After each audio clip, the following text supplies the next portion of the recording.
l'un des grands gisements d'économie que vous avez pu identifier, c'est le secteur des transports en général. Et donc à ce sujet-là, vous avez un certain nombre de conclusions prises. Pour nous, c'est très important que les réglementaires suivent cette volonté politique. Et une loi sur les énergies renouvelables et une loi sur l'efficacité énergétique. La loi 4709 est très importante et bien sûr, elle préconisait, l'objectif c'est que l'efficacité énergétique, aussi bien dans les processus de production que au niveau de la consommation, soit prise en compte. Éviter le gaspillage et bien sûr avec une volonté d'atténuer la facture énergétique. Sa mise en œuvre repose principalement sur la performance énergétique, les exigences en termes d'efficacité énergétique et bien sûr avec les études d'impact énergétique et enfin même l'audit énergétique obligatoire à partir d'un certain seuil et le contrôle technique. Les pays qui ont adopté des textes ont montré qu'avec les textes ça permet de généraliser les choses et c'est très important d'avoir cette approche. Un premier décret est sorti le 14 novembre 2013 pour le bâtiment. Voilà, c'est l'enveloppe du bâtiment avec les zonages climatiques qui ont été faits avec l'ADRE. On a pu mettre en place les règles thermiques du bâtiment en fonction des zones climatiques de notre pays.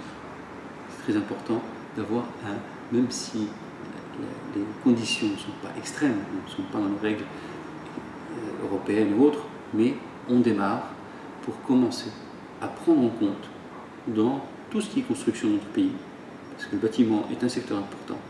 Et quand vous construisez un bâtiment, il est là pour plus de 50 ans, et donc il faut être très, très vigilant sur la façon de le construire, et quand on fait un peu d'isolation, tout de suite, c'est sur 50 ans qu'on gagne. Donc il faut avoir, on a démarré avec cela, et le décret est sorti. Il y a une autre partie, d'autres décrets qui sont en préparation, qui touchent à tout ce qui est consommé dans un bâtiment. Et c'est très important aussi, parce que l'enveloppe du bâtiment, c'est pour la climatisation. Et ensuite, tout ce qu'on peut consommer dans un bâtiment, les normes pour l'électroménager, les normes pour l'éclairage, tout ceci, ce qu'on appelle l'actif, est en cours de finalisation pour un décret aussi.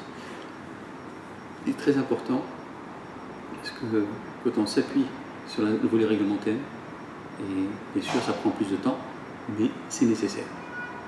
C'est pas grave, parce qu'en parallèle, on fait des projets pilotes, on montre que ça peut marcher. L'ADRE a accompagné un certain nombre de logements sociaux qui ont été accompagnés par un don de l'Union européenne pour montrer que d'Oujda à Dakhla, nous avons des possibilités d'avoir des règles thermiques du bâtiment. Nous avons des acteurs qui sont capables de faire de la bonne isolation. Nous avons des produits d'isolation disponibles sur le territoire national. Donc c'est tout ça qu'il faut mettre en place et que les acteurs soient formés. Donc c'est tout ça c'est pour ça qu'il ne s'agit pas de faire un décret et ça va être appliqué. C'est très important d'un parallèle, d'avoir toutes ces mesures d'accompagnement menées pendant le temps que la loi arrive au Parlement et qu'elle soit promulguée et que les décrets soient promulgués. Donc c'est très important de l'approche, de tenir compte. Il y a un effet temps, mais un effet temps nécessaire parce qu'en parallèle, il y a les formations et les accompagnements nécessaires. Donc c'est une première étape. Nous voyons d'autres projets. Donc, même d'études d'impact énergétique. On parle d'une loi sur l'étude d'impact énergétique. Il n'y a pas de raison. Quand un projet se développe, il faut qu'on connaisse son impact énergétique. Ça se fait maintenant. Il y a l'ISO 50001 qui est aussi importante pour pousser l'entreprise à aller vers ces certifications. Donc, vous voyez, il y aura même un seuil, à partir d'un certain seuil de consommation, l'audit énergétique obligatoire pour les grandes entreprises. Donc vous voyez, les mesures aussi préconisées dans les états généraux d'efficacité énergétique sont dans ce projet de texte.